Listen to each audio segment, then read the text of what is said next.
तेरे वचनों को मैं अब सुनने जा रहा हूँ, मैं आशीषित हूँ। आमीन, आमीन। Thank you Lord. मेरा बिलीव है कि आज जो वर्ड आप सुनेंगे ये आपको चैलेंज करेगा, तैयार करेगा और आपको मालूम होगा कि परमेश्वर क्या है, कैसे वो सोचता है, उसकी नेचर क्या है। इसीलिए परमेश्वर ने अपने वचन को हमें दिया है, स्टोरीज हमें दी हैं। इन स्टोरीज से हमें क्या मिलता है? एक स्टोरी जो 5000 साल पुरानी है, एक स्टोरी 2000 साल पुरानी है। ये मैं इतने हज़ारों साल पुरानी स्टोरीज क्यों पढ़ूं? आज मैं नए युग का हूँ, टेक्नोलॉजीज चेंज हो रही हैं, दुनिया बदल चुकी है, रीति रिवाज बदल चुके हैं, तो मैं ये 4-5 हज़ार साल पुरानी चीज़ें क्यों पढ़ूं? हम ये इवेंट्स नहीं पढ़ रहे हैं, हम एक्चुअल में पढ़ रहे हैं कि परमेश्वर ने किस चीज़ पर क्या रिएक्शन दिया, वो कैसे सोचता है, उसे क्या पसंद और क्या नापसंद है। रीति रिवाज बदल सकते हैं, आपका देश बदल सकता है, मौसम बदल सकते हैं, आपके आसपास के लोग बदल सकते हैं, ज़िंदगी आपकी बदल सकती है, लेकिन परमेश्वर कभी बदलता नहीं। वो आज के युग के लिए बदल नहीं गया कि चलो युग चेंज हो गया, अब मैं थोड़ा सा तो मेरा तरीका चेंज हो गया। वो परमेश्वर कहता मैं युगानुयुग एक सा रहने वाला परमेश्वर हूँ। टेक्नोलॉजी इससे 100 टाइम मोर एडवांस भी आ जाएगी तो भी वो उसका वचन बदलने वाला नहीं है। इन स्टोरीज से हमें ये मालूम होता है कि परमेश्वर के हार्ट में क्या है। आज हम द रिवॉर्ड ऑफ सेक्रीफाइस इस टाइटल को पढ़ेंगे कि सेक्रीफाइस का रिवॉर्ड क्या है। आप जानते हैं कि परमेश्वर की सोच को आप बदल सकते हैं, आप परमेश्वर की सोच को अपने लिए चेंज कर सकते हैं। मैंने बाइबल में परमेश्वर की सोच को बदलते हुए देखा है। एक औरत जो प्रभु के पास आई, उसकी बेटी की हीलिंग के लिए प्रभु ने कहा मैं लड़कों की रोटी कुत्तों को नहीं डालता, अभी मैं सिर्फ इज़राइल के पास भेजा गया हूँ, समय आएगा। लेकिन बाइबल कहती उसने कहा मुझे अपने घर का कुत्ता ही समझ ले, कुत्ते वही चूर चार खाते जो तेरी बालकों की मेज से गिरता है। जीसस ने कहा तेरी बेटी को दुष्ट आत्मा छोड़ के जा चुका है। उसने चेंज कर दिया परमेश्वर के माइंड को। आज जब हम बात करते हैं उत्पत्ति 8 उसकी 20 आयत में, तब नूह ने यहोवा के लिए एक वेदी बनाई और शुद्ध पशुओं और शुद्ध पक्षियों में से कुछ कुछ लेकर वेदी पर होम बलि चढ़ाया। उस समय जब पशु और पक्षी सिर्फ नूह के पास थे, और ऐसा नहीं कि बहुत ज़्यादा बहुतायत के थे, क्योंकि उन्हें रहते कोई शिप में बहुत टाइम नहीं हुआ था। एक साल में कितने बच्चे हो जाएंगे? एक गाय के एक साल में एक बच्चा हो जाएगा। तो फिर भी उसने परमेश्वर के लिए उन प्रेशियस बलिदानों से परमेश्वर के सामने बलिदान चढ़ाया। और 21 में लिखा यहोवा ने सुखदायक सुगंध पाकर सोचा। जब यहोवा के सामने बलिदान गया तो परमेश्वर ने सोचा। हालेलुया। आप परमेश्वर को सोचने पर लगा सकते हैं अपने बलिदानों के जरिए। अब्राहम को याद किया जाता है कि अब्राहम की गोद में लाजर पहुंचाया गया। मूसा और एलिया प्रभु के साथ बातें करते हुए पहाड़ पर दिखाई देते हैं। ये कौन लोग हैं जिन्होंने सेक्रीफाइस किया है? एलिया का सेक्रीफाइस क्या था? लिखा वो हर वक्त परमेश्वर के प्रेजेंस में रहता था, कि वो परमेश्वर की शपथ इसके सामने में उपस्थित रहता हूं। आपने कभी इमेजिन किया क्या एलिया आसमान से उतरा हुआ था? क्या उसकी माँ नहीं होगी, बाप नहीं होगा, बच्चे, वाइफ, किसी के बारे में कोई जिक्र नहीं है। तिशबी एलिया लिखते हैं उसको, एकदम से प्रकट होते हैं ये परमेश्वर के नबी। पहला राजा में जब आप 17 बाप में पढ़ते हैं इन स्टोरीज के बारे में, सेक्रीफाइस, बलिदान, अपनी लाइफ का, अपनी मैं का, अपनी इच्छाओं का। आज हम झट अन्य जातियों में शादी कर लेते हैं और परमेश्वर कहता है कि अपनी इच्छाओं का बलिदान कर, जो तेरे लिए सही है वो कर, जो तू चाहता है वो नहीं। आज जब बलिदान की कमी है तो आग की कमी है। जब लकड़ी की कमी होगी तो आग भी कम जलेगी। आज खुदा की ओर देखकर हम सोचते हैं कि कोई बात नहीं, खुदा एक दिन ये करेगा। खुदा एक दिन कुछ नहीं करेगा जब तक आप नहीं हिलेंगे, वो नहीं हिलेगा। बलिदान परमेश्वर को मूव करते हैं, उसको हिलाते हैं। इसलिए परमेश्वर इजरायलियों पर गुस्सा हुआ कि जब दूसरा अन्य जाति राजे ने अपने बेटे को कुर्बान कर दिया, वो उस सेक्रीफाइस की कीमत को समझता और इजरायली नहीं समझते। इसीलिए परमेश्वर ने सेक्रीफाइस की कीमत को समझाया जब परमेश्वर ने अब्राहम को कहा कि अपने इकलौते बेटे इसहाक को कुर्बान कर।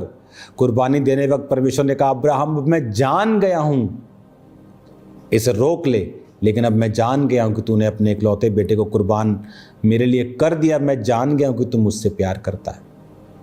आज क्या कुर्बानी है परमेश्वर के लिए लोगों की? चर्च पर समय पे नहीं आना, अपने टाइथ को ना देना, ऑफरिंग्स को ना बोना, प्रार्थना ना करना। कोई बलिदान नहीं है हमारा परमेश्वर के लिए। कितने लोग हैं जो घर से उठकर जाते हैं, चलो आज सुसमाचार टीम का हिस्सा बनते हैं, चलो आज। ये किस चीज़ के लिए है? ये आप लोगों के लिए है, ताकि आप बलिदान चढ़ाएं परमेश्वर के सामने। कभी समय का बलिदान, इच्छा का बलिदान, पैसों का बलिदान, प्रार्थना का बलिदान, फास्टिंग, अपनी भूख का बलिदान। क्या है ये? क्योंकि जो बलिदान जो चढ़ाते हैं परमेश्वर उनको देखता है। दाऊद ने आज की वैल्यू के हिसाब से 26,000 करोड़ का सोना परमेश्वर को दिया, और प्रभु ने उसके बेटे को कहा, मैं तुझको सबसे अमीर करूंगा, दुनिया में तेरे जैसा कोई नहीं होगा। लोगों को लगता है इत्तेफाक से, क्योंकि सुलेमान तो बुद्धि मांग रहा था, लेकिन प्रभु ने कहा मैं तुझे बहुत कुछ दूंगा, पैसा ऐश्वर्य भी दूंगा। क्यों? उसके पिता का बीज था वो। उसके पिता ने दुनिया का सबसे बड़ा बीज बोया और वो दुनिया का सबसे अमीर परिवार बन गया। हमें लगता है ये इत्तेफाक है। अगर इत्तेफाक तो सैमसन के साथ ऐसा क्यों नहीं हुआ? दूसरे राजाओं के साथ ऐसा क्यों नहीं हुआ? और भी अच्छे राजा हुए, उनके साथ ऐसा क्यों नहीं हुआ? क्योंकि बाइबल कहती है जो हम बोएंगे वो हम काटेंगे। जिस दिशा में हम काम करेंगे उसी दिशा में परमेश्वर हमारे संग होंगे। हालेलुया। तो हमें ये बात समझने की जरूरत है कि इत्तेफाक से कुछ नहीं होता। जो लोग सैक्रिफाइस करते हैं याद किए जाते हैं। जब परमेश्वर के पांव पर इत्र डाला गया, सैक्रिफाइस किया गया। चेले बोले सैक्रिफाइस करने की जरूरत नहीं थी, पैसा चैरिटी में यूज करते। जीसस ने कहा जब तक इस धरती पर सुसमाचार प्रचार किया जाएगा इसकी बात याद की जाएगी। चेलों को आप याद नहीं करते रोज, चेलों के नाम नहीं पता लोगों को, 12 चेलों के, लेकिन इस औरत के बारे में पता होगा, उसका नाम पता होगा। हालेलुया। आज मरियम को तो सब जानते हैं क्योंकि उसने एक सैक्रिफाइस किया। जीसस के पांव पर उंडेला गया सैक्रिफाइस। बहुत से लोग होते हैं, एक कैंसर की दवाई की खोज करने वाला क्रिश्चियन था, एक होता है कैंसर का डॉक्टर, एक होता है कि उससे भी ऊपर की एक खोज चल रही है किसी मेडिसिन की, बहुत हाई लेवल का वो डॉक्टर था।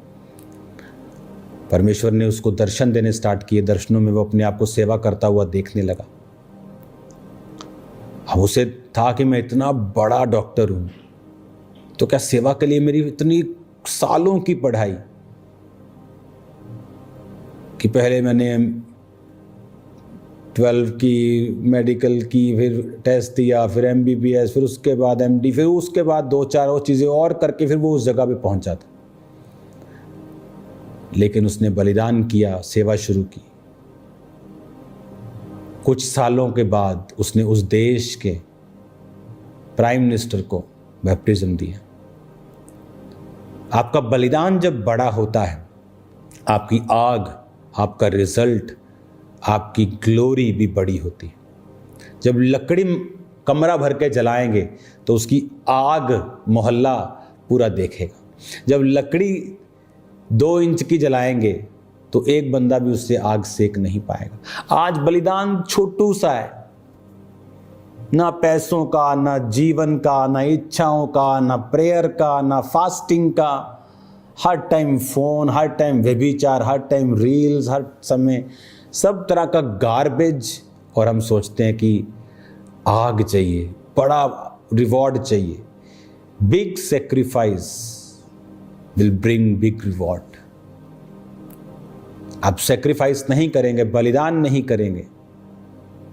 कौन था अब्राहम? बाइबल कहती उसको यकीन हो गया था बच्चा नहीं होगा, झूठ बोल देता था, इंसान था, गलतियां करता था, लेकिन उसको गलतियों की सजा मिलती थी। यानी गलतियां करोगे तो छूट जाओ, लेकिन प्रभु माफ करता था। क्यों मैं इंसानी पहलू के बारे में आज बात कर रहा हूं? फिर भी उसको स्वर्ग में दिखाया जाता है बलिदान की वजह से। अपना घर, अपना कुटुंब छोड़ दे, अपने पिता के घर को, अपने देश को छोड़ के जो देश में दिखाऊं उसके पीछे चल। बलिदान किया उसने। मैंने बलिदान किया अपने दोस्तों का। मैं नहीं, अगर मैं जाता शायद मेरी ये क्रिश्चियन लाइफ ऐसी कभी ना होती, क्योंकि मुझ पर वो प्रभाव रखते थे। परमेश्वर ने पहले मुझे दूर किया और फिर मुझे ब्लेस किया। आज बलिदान जो जीरो है, लेकिन आशीष हम बड़ी चाहते हैं। अपनी लाइफ में, अपनी सेवकाई में, अपनी पर्सनल लाइफ में बहुत सारे सेक्रीफाइसेस के बाद ये चीज़ें खड़ी होती हैं, ऐसे ही नहीं। और ये सब ग्रेस है। ग्रेस थी तो कर पाए, है सब ग्रेस, लेकिन हमारा भी एक रोल है। अपना रोल अदा नहीं करेंगे, हम कभी भी परमेश्वर के मास्टर प्लान को अपनी लाइफ में पूरा होते नहीं देख पाते।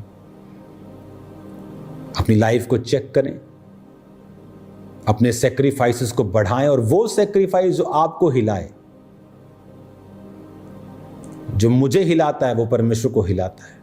जो मुझे पेन करता है, परमेश्वर को उसका असर दिखता है। समथिंग जो वेरी प्रेशियस आप बोते हैं, परमेश्वर की निगाहों में आपकी वैल्यू बढ़ती है। आप सेम नहीं है आज से। मंगलवार और बुधवार